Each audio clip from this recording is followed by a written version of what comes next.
ایک شادی کی تقریب بڑے دھوم دھام سے جاری تھی۔ دولہا دلہن بڑی شان و شوکت کے ساتھ اسٹیج پر بیٹھے تھے۔ اتنے میں دلہن نے دولہا کے کان میں کہا، اپنی ماں کو اسٹیج سے اتار دو کیونکہ میں اسے ناپسند کرتی ہوں۔ دولہا دلہن کی بات سن کر اٹھا، مائک پکڑا اور 3 دفعہ اعلان کیا، مجھ سے میری ماں کون خریدے گا؟ حاضرین پر سناٹا طاری ہو گیا۔ پھر دولہا بولا، میں اپنی ماں کو خود ہی خریدوں گا۔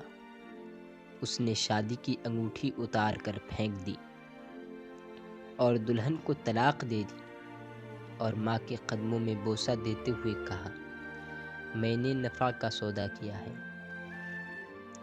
حاضرین میں سے ایک آدمی نے کھڑے ہو کر اعلان کیا، میں اس نوجوان کے ساتھ اپنی بیٹی کا نکاح کرتا ہوں، اور کہا اس سے بہتر میری بیٹی کو خاوند نہیں مل سکتا۔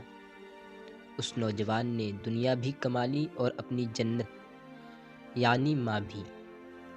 اسی لیے کسی نے کہا ہے، دنیا میں مجھے جو بھی ملا، جتنا ملا ہے، یہ سب کچھ میری ماں کی دعاؤں کا صلہ ہے۔